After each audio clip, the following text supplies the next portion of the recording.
Welcome to another edition of the Buy Low Fantasy Sports with Mitch and Bam.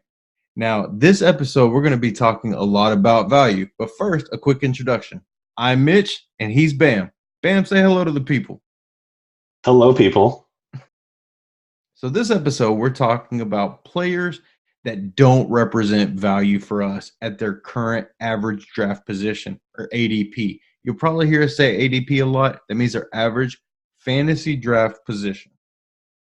Some value examples that we want to talk about real quick before we dive into this is Henderson versus Brown for the St. Louis Rams. I'm sorry, Los Angeles Rams. Oh, it still screws me up here 5 years later, man. It's been a while. I'm going to get with the times there, Chief. I know. But anyways, so Henderson and Brown, to me, Henderson doesn't represent the value that Brown does. And the reason for this is simple. Henderson is being drafted with an ADP in the 8th round versus Brown, who I project to be the actual backup to Todd Gurley. Hey, that guy's pretty good. You might have heard of him before, Bam. Who, Gurley? Yeah, heard a thing or two. But we think Brown, we actually project him to be the actual backup to Gurley. And so Henderson may be that change of pace back that gets somewhere in the neighborhood of 5 to 7, maybe 8 touches a game. But Brown is the actual backup to Gurley, and he can be gotten in the 14th round. So that's not a value play to pick up Henderson in the 8th. Did you have any other examples that you wanted to talk about specifically, Ben? Yes, you got the juice is loose, or Geis, however you say his name, for the Redskins, who's coming off missing his entire rookie year with a MCL, LCL injury in his knee, versus Adrian Peterson. So you got Geis, who's going in the 6th round, and AP's going in the 9th round. Geis isn't even cleared to play yet. So go ahead and pick up AP in the 9th round instead. Maybe Geis at some point in the season takes a starting job. But with AP, you'll get the guy who's playing now, and then you get to trade him later. That's right. All day, baby. Woo! Make some trades.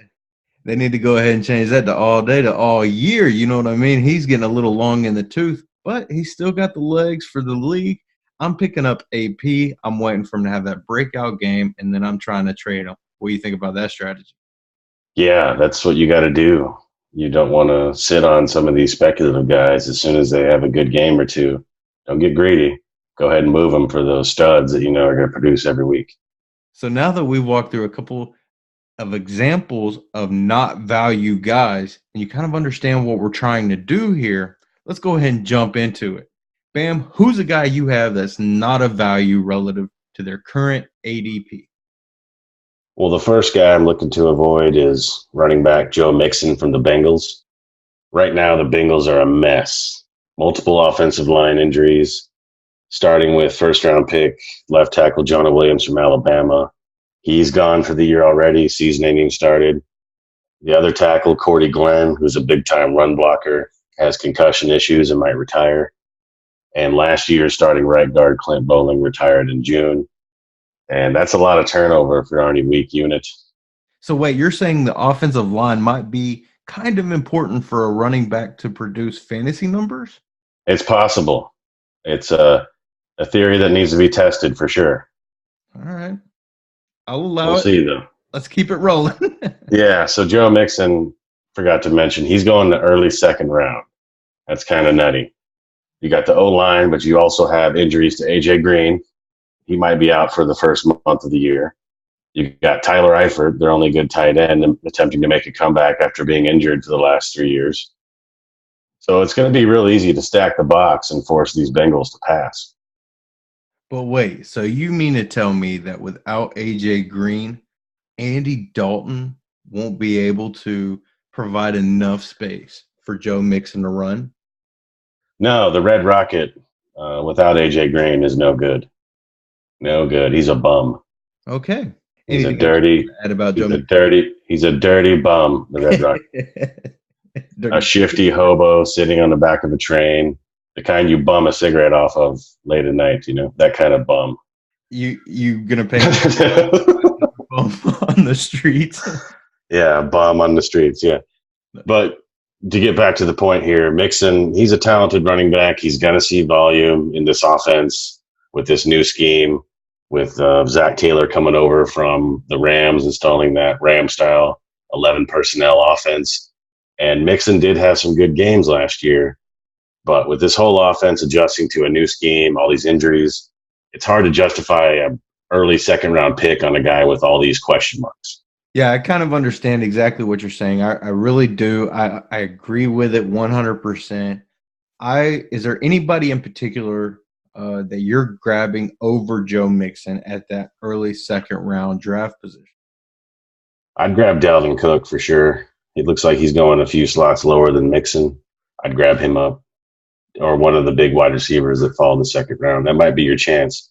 So if you're drafting at the end of the first, top of the second, and you got Lev Bell, Joe Mixon there, pass on those guys, grab a Julio, a Mike Thomas, and then we'll, go listen to some of our other shows. We'll tell you there's a ton of running back value in there. You just got to know where to grab them.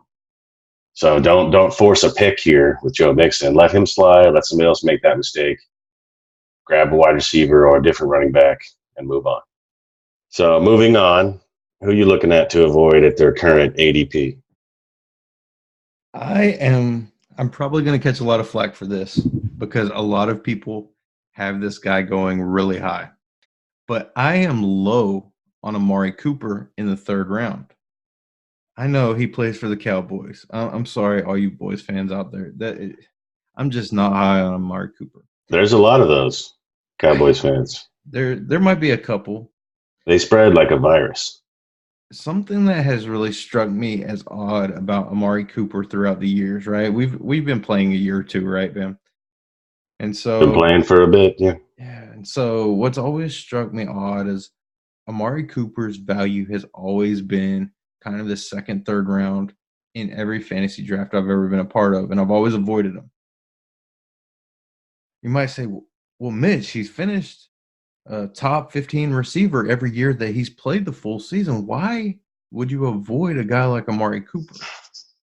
Well, throughout his career, this guy has never been consistent. I've watched his points over the years and his fantasy points, and he's put up pop games in every offense he's been a part of. He'll have a 40-point game, and then he'll follow that up with a 6-point game and a 7-point game and an 8-point game, 9-point game, and then he'll pop again for another 40 points. Last year, his performance with the Dallas Cowboys after he was traded over, all of his fantasy points came in 3 big pop games. He was with them for 9 weeks, I think. Yeah, sounds about right. The stats right in front of me, but not out of 9 weeks, over 75% of his production came from 3 weeks. He's a pop guy he's going to get you 40 points 1 week, but I don't want him on a week-to-week basis. He's a great DFS play if you can find him on those pop weeks. But from a season-long perspective, I don't want Amari Cooper. Now, add in the fact that he's already hurt. We haven't even made it out of preseason yet, and he's already hurt. And the fact that the Dallas Cowboys aren't going to have Zeke for who knows, right, what goes on with his whole holdout situation. Is that offense going to be firing on all cylinders come week 1? There's a lot of question marks there already. And so I'm not taking Amari Cooper in the third round. I would rather reach for some guys that are going to be a little more consistent, maybe a running back in that spot. If you look at our first show, we talk about a couple third-round running backs that we see very high value in. And so Amari Cooper, to me, I'm letting somebody else take that risk. For sure, but something to keep in mind is they have a new first-time offensive coordinator, Kellen Moore, who's supposedly going to install the Boise State system, whatever that is. And we don't really know what this new system is going to look like yet. I mean, the Cowboys, if they start out slow, Amari is a guy that, you could trade for him. So let somebody take him in the third round, you pass him by. But then if it's week 4, you're talking to your buddy who has Amari on his roster. Man, Amari Cooper doesn't ever do anything. You swoop in like the hero you are and say, I'll take him off your hands for a modest fee. That's what I would do. That's right. Yeah, I like that. I like that idea. As long as you're willing to, like I said, be willing to put up with those pop weeks throughout the rest of the season. And what I mean by a pop week is he's going to explode one week, and then the next week he's going to fizzle out. He's like a balloon, right? You blow it up, it pops, and then you're not having fun anymore. So Right. Great wide receiver, too. If you can ever find some consistency, definitely a flex guy, especially when the running back bye weeks start coming. did you have any other guys that you don't find value at their current ADP? Well, I'm probably going to get a lot of grief for this, but I'm tired of hearing about him. So, Baker Mayfield from the Browns. The hype train's been going nonstop on this guy since the Odell Beckham trade earlier in the offseason. But I am here today, Mitch. We're going to cast some aspersions on this hype. First off, yes, ODP is a huge pickup, but he's also a guy who's a distraction, and he's a guy that struggles to stay healthy. Not to mention, you got some of those ancillary pieces like Njoku and Landry. They're already beat up. Njoku can't catch a cold. Callaway beat up, can't catch a cold.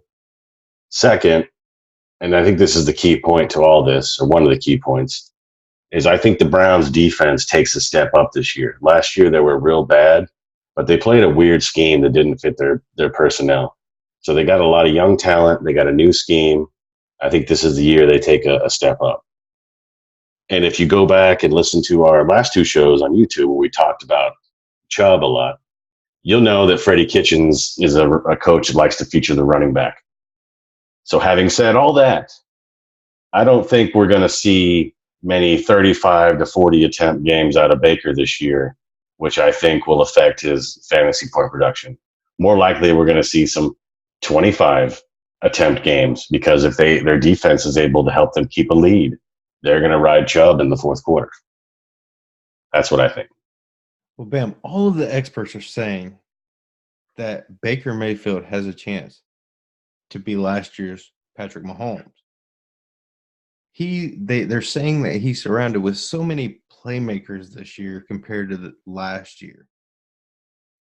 I don't know what to make of that because you're now crushing my hopes and dreams. I really had Baker Mayfield extremely high based on all the experts and what they're saying. What are you telling me? Yeah, well, so the final most important point here is in order for Baker to get those big ceiling games and those consistent games with the reduced attempts that we're projecting him for, he needs to be efficient with those attempts when he throws them. That means he needs to complete 19 out of 25, complete 75% of his passes. That's how traditionally in the past low attempt guys got big fantasy points. They're real efficient with their passes. I think it's going to be hard for Baker to achieve that necessary efficiency playing behind what looks like to be a porous offensive line, which, by the way, got worse when they traded right guard Kevin Zeitler to the Giants, who was their best pass blocker. Lastly, I don't think past ODB or Chubb, they have a lot of playmakers. Well, they do have So that's my final take there. They do have Kareem Hunt coming back in week 10. Yeah, that's 9 weeks without him, though. You know? Yeah, Njoku, he's a big playmaker, but it's like we've talked about on previous shows. He doesn't run real great routes, and doesn't catch really well. So he's probably only going to. And he's hurt too. And he's hurt too. I forgot about that. Yeah, so You can't learn the new scheme and new offense when you're not on the field. So this is a more reason to not draft Baker in the sixth. They're going to start out slow. They're going to ride Chubb in that defense. They might get hot mid-season, but we'll see. I don't think it's a good value where he's being drafted in the sixth round. No, definitely not in the sixth. I've always played kind of by the philosophy that you wait until late in the draft to take your quarterback. It's paid off really well for me. I'm not taking Baker. I'm not taking a quarterback period before probably the 8th or 9th round anyways. And so I'm definitely not reaching out for Baker, and I'm not because of how much the experts are touting him. When we see traditionally Freddie Kitchens wants to feature the running back, we see how much of a distraction Beckham was last year with the Giants. We see all of these things that it's like the experts are just overlooking. And so I'm kind of in the same boat with you. Baker's he's extremely talented. There are some playmakers there, but from the perspective of I don't want a guy that's going in the sixth round. I have him as my 13th quarterback, my 13th quarterback overall. And so I'm waiting 3, 4 rounds and getting a guy that I can then plug in that place that I think is going to be my QB6, QB7, QB8, somewhere in there. And so I'm not reaching up to take Baker.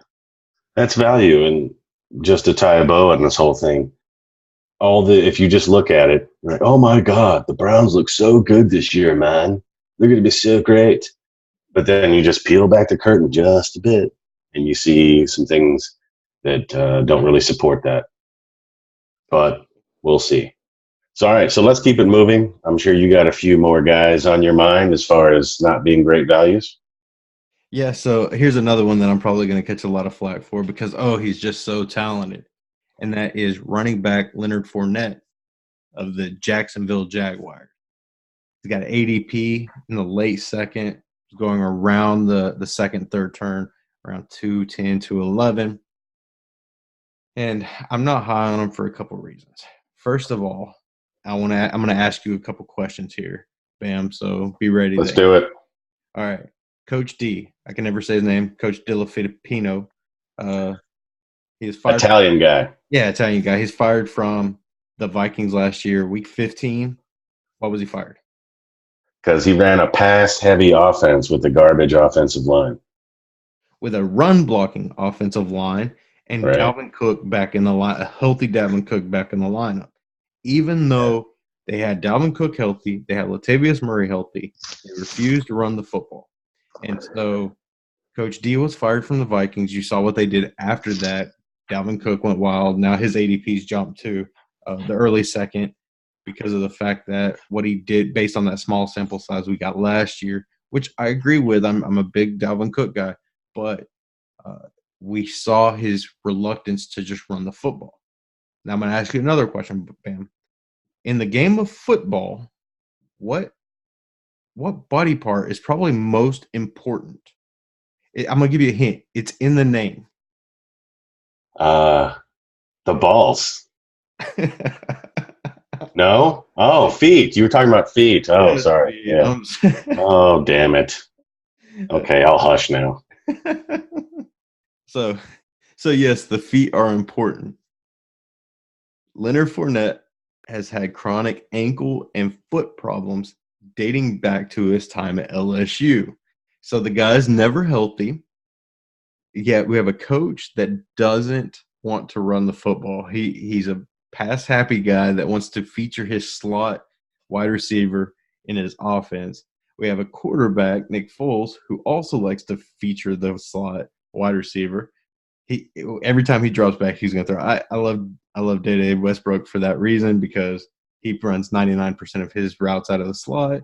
He had 100 targets last year. I don't want to talk about him too much in this though, so we're going to stick to Leonard Fournette. But I just think add all that up, and I think Leonard Fournette is being drafted too high in the late second. I think he's probably going to have something like 15 rushing attempts every week. Late second, I want a guy that's going to be a bell cow running back. So that's my main gripe with Fournette. What do you think? So if you look at Coach D's pass run splits last year, the Vikings, it was something like 65-35. So 65% pass, 35% run. I think there's an opportunity here for Fournette to catch some additional passes. Whether that justifies the late second, I don't think it does. But I think it'd be more like 10 to 15 carries, about 5 targets, just shy of a bell cow load. But he's never healthy, so why would you take that risk there? That's what I think. I just have a huge problem with somebody that's not going to be a featured part of the offense going in the late second. That's my main thing. It's nothing against Fournette other than the fact that he can't stay healthy. He is a top tier running back. I just think being stuck in this offense, it's not conducive to that. And you got to be on the field to score points, you know? Yeah, exactly. And that's you got to be in the field and you've got to be a featured part of the offense. And I don't think running backs are the featured part of Delafipiolo's Filiopiolio's offense. So, anyways, on to our next guy. I think it's your last guy, Bam. Hit me with him. All right, last guy is quarterback Deshaun Watson, the Texans' current ADP is bottom of the fourth round. True. Now, yeah, bottom of the fourth for a quarterback, even higher than Baker. So I'm down on Deshaun for a lot of the same reasons as Baker, but bear with me. So we're not even out of the preseason, and Kiki QT's already hurt again. He's the guy that's forever hurt, and that's one of the things the experts were touting is that he's going to have all his weapons this year. Deshaun Watson, that is. So we already got one guy down. Fuller's another guy who can never stay on the field. Additionally, this Houston Texan O-line is the worst in the league. Utterly atrocious. Wait. So hold up. Earlier in the segment, you told me that the offensive line impacted the running back. So now you're telling me it impacts the quarterback position as well?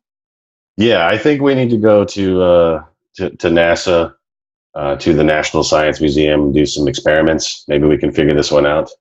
Okay. Who knows? Like it's definitely like, in the world of possibility. I would like to see your sample size of this experiment, sir. All right, we'll have to take a look at that another time. Okay. So the Texans, they spent some draft picks to try and upgrade, but they were both project picks. One guy was a Division III school guy, so these aren't going to pan out anytime soon. And there's something that really struck me as odd about their starting left tackle. Really took me aback. It's none other than the ghost of Matt Khalil, former first-round pick, forever injured, who's now on his third team. So Deshaun Watson got sacked 65 times last year. It's very likely he could exceed 70. And he's a guy that also likes to hold on to the ball. Yes. Likes to do a little bit of running around. Likes to run around, hold it. He doesn't force a lot of interceptions, which is to his credit. But I read an article a few days ago. I can't remember where it's from, so I don't know why I'm bringing it up here. But I think the guy was talking about the quarterback is a series of sacrifices. All right. So you can sacrifice the ball by forcing it and making a turnover. You can sacrifice field position by taking a sack or keeping the ball. There's a series of sacrifices. So he's just deciding that's the best sacrifice for him is taking the sack. And I just want to reiterate that point that I made earlier about Baker, about the ceiling and consistency due to that bad O-line. You got to have attempts and you got to have rushes as a quarterback to put up fantasy points and to hit a ceiling. So if Deshaun Watson is getting sacked an average of 4 times a game, that's going to kill a lot of drives. And that's going to affect his ability to put up points. So that's why fourth round is way too high for this guy. Yes, he's got a lot of weapons. Yes, he's a talented guy. But that O-line is really going to limit him. It's going to limit him for some time. And he was also hurt a lot last year. He had a punctured lung because of a broken rib. Good God. They need to get that boy some blocking. Yeah, something else we talked about last show was the Colts improving defense. And I think that holds true as well for the Tennessee Titans.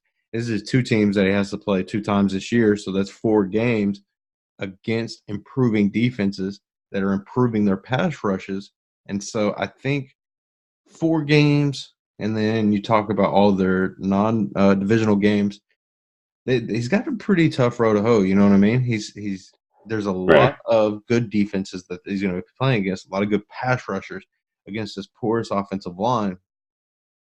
The worst in the league. I want to reiterate that. The worst in the league.